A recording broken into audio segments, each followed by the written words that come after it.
جو حضرات باہر ہیں، ادھر ادھر گھوم رہے، مسجد پاک کے اندر جمع ہو جائے، بیان تو سن لیا، اور ہمیں اس بیان کے سننے کے بعد ان گھڑیوں کی، ان ساعتوں کی زیادہ قدر آنا چاہیے۔ وقت کسی کا انتظار نہیں کرتا۔ ہمارے پاس رات کے جس کو کہیں گے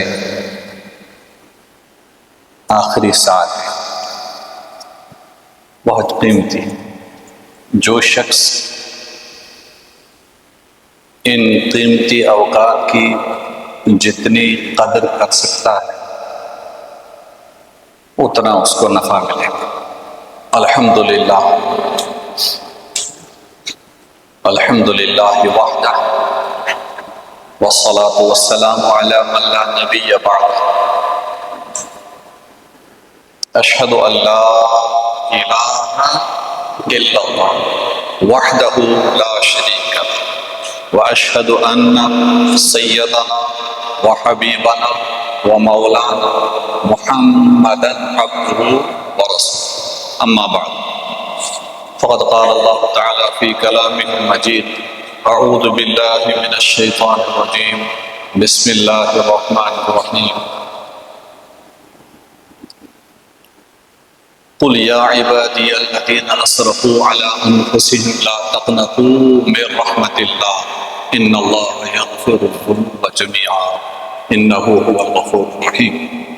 وقال اللہ تعالی شہر رمضان الذی انزل فیہ القرآن،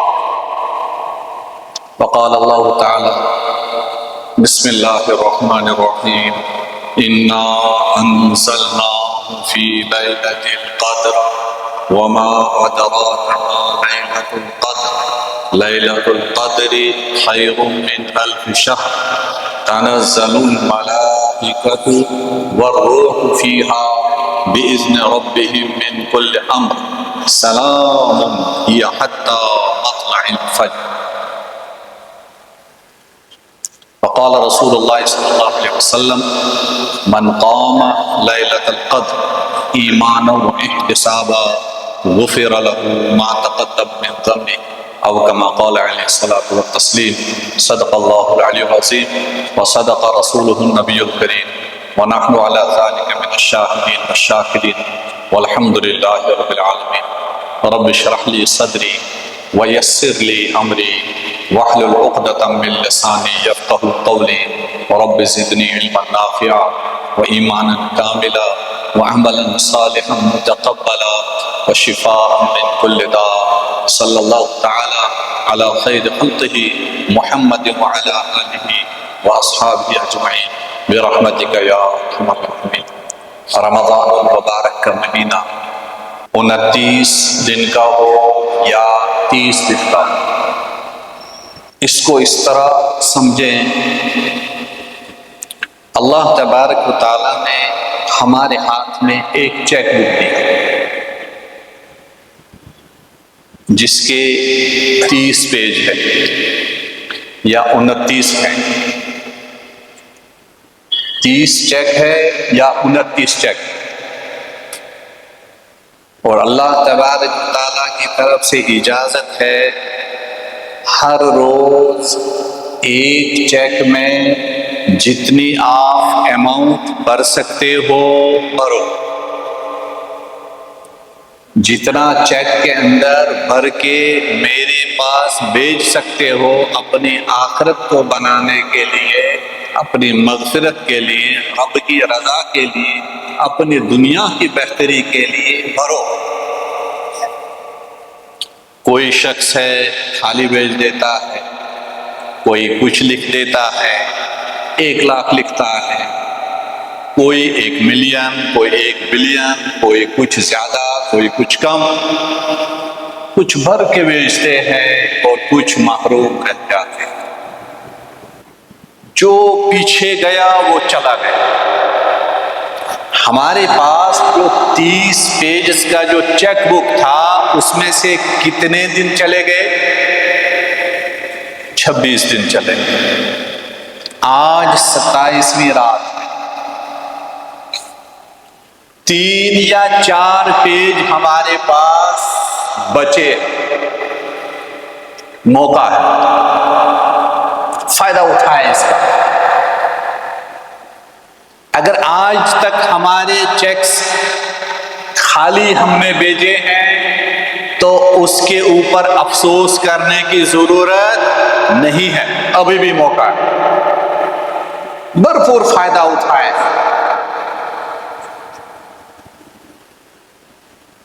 اور اس بات پہ یقین رکھیں، اگر ہمارے اللہ کو ہمارے ساتھ محبت نہ ہوتی تو ہم اپنے گھروں کو، اپنے نرم بستروں کو، اپنے آرام دہ کمروں کو چھوڑ کر اللہ کے دروازے پہ نہیں پڑے ہوتے۔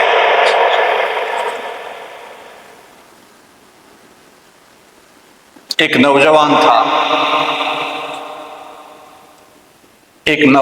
تھا، کلی کا کام کر رہا تھا، اسٹیشن پہ گیا، وہاں سے ایک سواری اتری، اس کے ساتھ فیملی تھی، اپنا سامان تھا، لگیج تھا۔ اس نے اس کلی نوجوان کو بلایا کہ میرا یہ سامان ہے، یہ اٹھاؤ۔ کہا کہاں لے جانا؟ کہا میرے گھر تک لے جانا۔ اس نے کہا ٹھیک ہے، لے جائیں گے۔ اس کا سامان اٹھایا، اب اس کے گھر کی طرف جا رہے، راستے میں مسجد آئی، اذان ہوئی، نوجوان نے، اس کلی نے اس شخص سے کہا جس کا یہ سامان تھا، جناب مجھے چند منٹ کی مہلت دے دیں، یہ سامان ادھر رکھ رہا ہوں، میں مسجد میں جاؤں گا، نماز پڑھ کے واپس آؤں گا۔ بات کو سمجھے؟ اس نے کہا ٹھیک ہے۔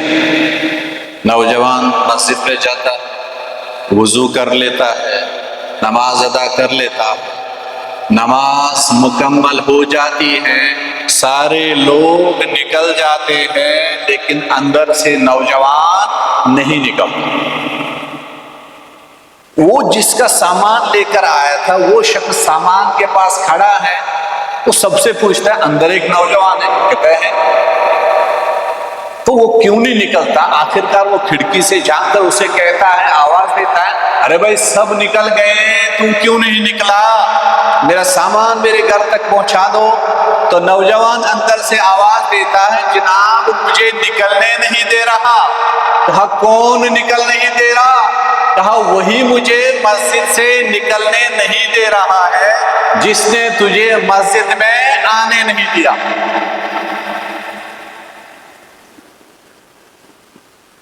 تو آیا مسجد کے دروازے پہ، تجھے اللہ نے کھڑا رکھا، لیکن تجھے مسجد میں اندر آنے کی توفیق نہیں دی۔ مجھے اسی اللہ نے مسجد میں روکا۔ گویا کہ ہم آئے نہیں ہیں، ہم بلائے گئے۔ ہمارے اللہ نے ہم کو ہمارے گھر سے نکالا، کھینچ کے لایا، اپنے گھر میں بٹھایا، کچھ دینے کے لیے بٹھایا، ہمارے ساتھ محبت ہے اسی لیے۔ کون کس کو اپنے گھر میں بٹھاتا؟ آج کل ہم بھی اپنے گھروں میں انہی کو بیٹھنے کی اجازت دیتے ہیں یا بٹھاتے ہیں یا بلاتے ہیں جن کے ساتھ ہمارے دلی تعلقات ہو، قلبی تعلقات ہو، محبت ہو، رشتہ ہو، ایثار ہو، ہمدردی ہو۔ تو اس سے سمجھنا چاہیے ہمارے رب کو ہمارے ساتھ محبت ہے۔ اس پہ ہمیں دل سے پڑھنا چاہیے، الحمدللہ رب العالمین۔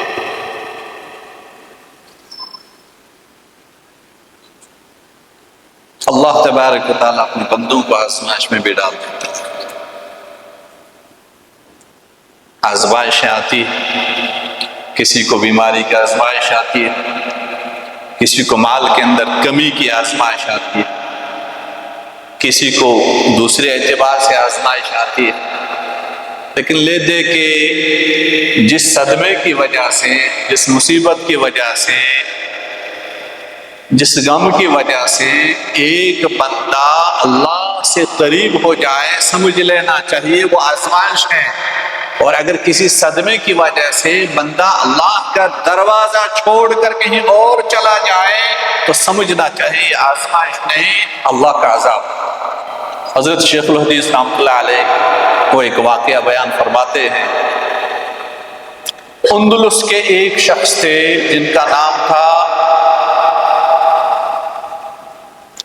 حضرت عبداللہ اندلسی رحمۃ اللہ علیہ۔ وہ حضرت شبلی رحمۃ اللہ علیہ کے شیخ تھے، حافظ قرآن تھے، حافظ حدیث تھے، قرآن بھی حفظ تھا اور ہزاروں حدیثیں سند کے ساتھ یاد، اور بہت سارے لوگوں کے رہبری کرتے تھے، مربی بن چکے تھے، ہدایت کا سبب بن گئے تھے۔ اللہ تبارک و تعالیٰ نے ایک مرتبہ آزمائش میں ڈال دیا۔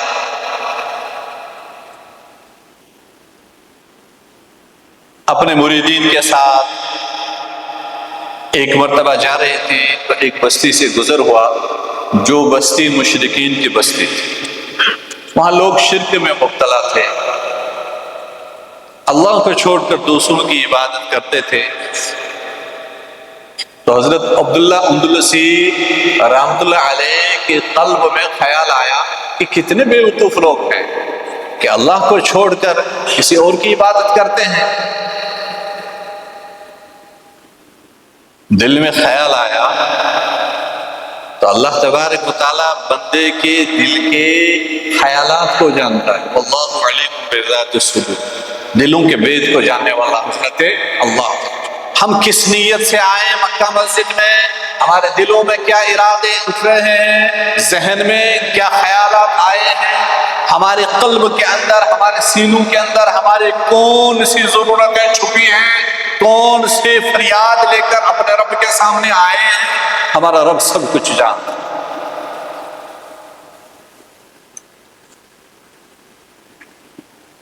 حضرت شیخ عبداللہ اندلسی رحمۃ اللہ علیہ کے قلب میں خیال ہے کیسے بیوقوف لوگ ہیں، انہیں میں اللہ کی عبادت کر رہا ہوں، یہ بیوقوف لوگ ہیں۔ تو اللہ تعالیٰ نے کہا اچھا، اللہ تعالیٰ کی آزمائش، کہا یہ جو تم ہدایت پہ ہو یہ تمہارا ذاتی کمال ہے یا ہمارا فضل ہے؟ یہ جو تم ہدایت پہ ہو یہ تمہارا ذاتی کمال ہے یا اللہ کا فضل ہے؟ مشرک بستی میں جا رہے تھے، ایک مشرکہ، ایک کافرہ لڑکی کے اوپر نظر پڑ گئی، آزمائش میں پڑ گئے، اپنے مریدین سے کہا آپ چلے جاؤ۔ فریفتہ ہو گئے اس لڑکی پہ، اس کے گھر والوں کے پاس گئے، ان کے والد صاحب سے بات کی، کہا میں آپ کی بیٹی سے نکاح کرنا چاہتا ہوں۔ انہوں نے کہا ٹھیک ہے، ہم آپ کو نہیں جانتے، آپ ہمیں نہیں جانتے،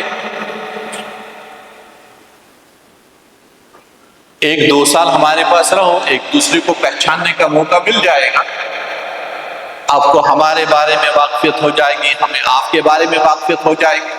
انہوں نے کہا ٹھیک ہے، کہا اس کے بعد آپ کا نکاح کروا دوں گا اپنی لڑکی کے ساتھ۔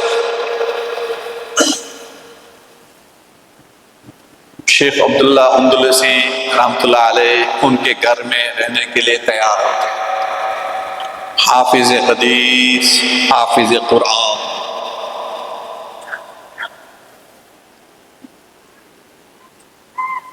لڑکی کے باپ نے شرط رکھی ہمارے گھر میں 2 سال رہنا پڑے گا، ان 2 سالوں میں ایک کام آپ کے ذمہ ہوگا۔ کہا کیا کام ہوگا؟ کہا ہمارے گھر میں جو سور ہے وہ 2 سال تک چرانے پڑیں گے۔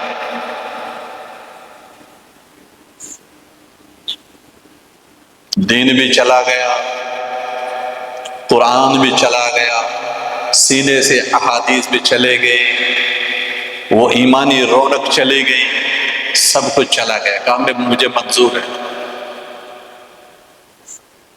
سور چرانے شروع ہو گئے، کافی عرصہ گزر رہا ہے۔ ان کے ایک مرید حضرت شبلی رحمۃ اللہ علیہ کے مرید تھے، انہوں نے کہا میں اپنے شیخ کا حال تو دیکھوں کس حال میں ہے۔ وہ گئے، معلوم کیا کہ ہمارے ایک شیخ یہاں ہے۔ انہوں نے کہا ٹھیک ہے، وہاں ایک جنگل کی طرف جاؤ، وہاں وہ سور چرا رہے ہیں۔ شبلی رحمۃ اللہ علیہ اپنے شیخ کے پاس گئے، شیخ کو دیکھا، شبلی رحمۃ اللہ علیہ اپنے شیخ کو دیکھ رہے ہیں، وہی سر پہ امامہ، وہی جبہ، ہاتھ میں وہی عصا جس سے وہ جمعہ کا خطبہ دیا کرتے تھے، اور اسی عصا سے آج سور چرا رہے ہیں۔ تو شبلی رحمۃ اللہ علیہ اپنے شیخ کے قریب جاتے ہیں، رو رہے ہیں، شیخ کیا حال ہے؟ عبداللہ اندلسی رحمۃ اللہ علیہ خاموش۔ کہ قرآن، آپ حافظ قرآن سے کچھ یاد ہے؟ کہتے کچھ یاد۔ کہ یاد کرو، کچھ نہ کچھ تو یاد ہوگا۔ کہتے کچھ یاد نہیں، ایک آیت یاد، سورہ حج 17ویں پارے کی 18ویں آیت، وَمَن يُهِنِ اللَّهُ فَمَا لَهُ مِن مُكْرِمٍ۔ اس کا ترجمہ کیا ہے؟ اللہ تعالیٰ نے سارا قرآن لے لیا، ایک آیت کا ایک حصہ قلب میں ڈال دیا، وَمَن يُهِنِ اللَّهُ فَمَا لَهُ مِن مُكْرِمٍ۔ جسے اللہ ذلیل کرے اسے کوئی عزت دینے والا نہیں۔ کہ بس اتنا یاد، جسے اللہ ذلیل کرے، جسے اللہ رسوا کر دے، اسے کوئی عزت دینے والا نہیں۔ کیا شیخ آپ حافظ حدیث تھے، ہزاروں لاکھوں حدیثیں سند کے ساتھ آپ کو یاد تھی، کوئی حدیث یاد ہے؟ کہ کچھ نہیں۔ کہا یاد کرو حضرت، یاد کرو۔ انہوں نے کہا ایک حدیث یاد، من بدل دین فاقتلوہ، جس نے اپنے دین کو بدل دیا اس کو قتل کر۔ تو دونوں چیزیں پائی جائیں،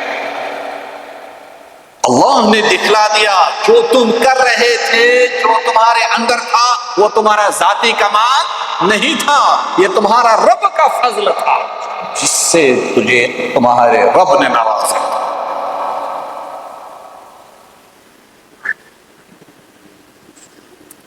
تو شبلی رحمۃ اللہ علیہ رونے لگے، بہت روئے۔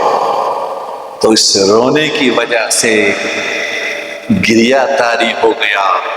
عبداللہ اندلسی رحمۃ اللہ علیہ پہ بھی، انہوں نے بھی رونا شروع کر دیا، اور روتے روتے ان کو خیال آیا میں کس حال میں ہوں، میں کس حال میں تھا، میں کہاں گیا ہوں، کہاں پہنچ گیا۔ اور اللہ سے روتے روتے مانگا، اے اللہ مجھے تجھ سے یہ توقع نہیں تھی، تجھ سے یہ امید نہیں رکھ رہا تھا میں کہ میں اس حال میں پہنچ جاؤں۔ تو روتے روتے جب انہوں نے اللہ سے معافی مانگی، دعائیں مانگی، تو اللہ تبارک و تعالیٰ نے ان کی فوراً دعائیں قبول فرمائی۔ تو اللہ تبارک و تعالیٰ نے ان کی اس توبہ کو قبول فرمایا۔ اللہ تعالیٰ نے پھر اپنا فضل فرمایا، ان کے سینے میں قرآن کو واپس لوٹایا، ان کے قلبوں میں احادیث کو پھر لوٹایا۔ اور اللہ تبارک و تعالیٰ کی جب پکڑ آتی ہے، تب اگر کوئی حافظ قرآن بھی ہو، حافظ حدیث بھی ہو، وہ اللہ کی پکڑ سے بچ نہیں سکتا۔ اور جب کوئی انسان اللہ کی پکڑ میں آ جائے، اگر وہ اللہ تعالیٰ کی طرف سچے دل سے رجوع کر جائے، تو اللہ تبارک و تعالیٰ اس کو اپنی رحمت سے دور نہیں کرتا۔ ہم اپنے گھروں کو چھوڑ کے آئے، اللہ تبارک و تعالیٰ نے ہمیں امیدیں دلائے۔ اللہ تعالیٰ خود فرماتے ہیں لا تقنطوا من رحمت اللہ، اللہ کی رحمت سے نا امید مت ہو جاؤ۔ اور ہمیں اپنے اعمال سے زیادہ اللہ کی رحمت اور مغفرت پہ زیادہ نظریں۔ اور ہمیں یقین ہے ہم اللہ تبارک و تعالیٰ کی طرف ہاتھ اٹھائیں گے تو اللہ تبارک و تعالیٰ ہمارے ہاتھوں کو خالی واپس نہیں لوٹائیں گے، کیونکہ اللہ تبارک و تعالیٰ سے زیادہ سخی کوئی ذات نہیں۔ اللہ تعالیٰ جب دیتا ہے تو اس کے خزانوں میں کوئی کمی واقع نہیں ہوتی۔ تو اللہ تبارک و تعالیٰ نے ہمیں یہ رات نصیب کی ہے، یہ رات عطا کی ہے، اپنے فضل سے عطا فرمائی ہے۔ تو اللہ تبارک و تعالیٰ نے یہ توفیق بھی عطا کی ہے، ہمیں مسجد پاک کے اندر جمع فرمایا۔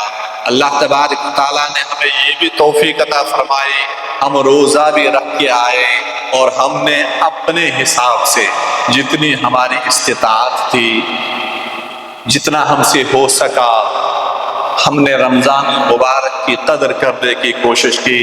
واقعتاً ہم سے کوتاہیاں بھی ہوئی، لغزشیں بھی ہوئی، خطائیں بھی ہوئی، گناہ بھی ہوئے۔ جیسا رمضان المبارک کا حق ادا ہونا چاہیے تھا ویسا حق ادا نہیں ہوا۔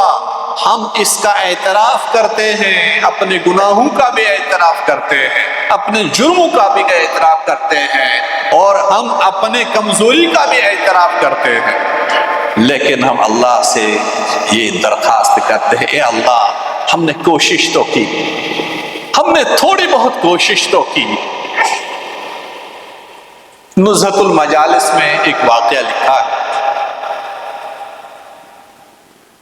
یہ اس دور کا واقعہ ہے جب مسلمان غالب تھے اور نان مسلم مشرکین وہ کم تعداد میں تھے، مغلوب تھے۔ ایک مجوسی کا واقعہ لکھا ہے نزہۃ المجالس میں کہ رمضان کا مہینہ چل رہا تھا، ایک مجوسی تھا، اس کا ایک چھوٹا بیٹا تھا۔ اس کے بیٹے نے رمضان کے مہینے میں دن میں کھانا پینا کھلے عام شروع کر دیا، تو باپ کو غیرت آ گئی۔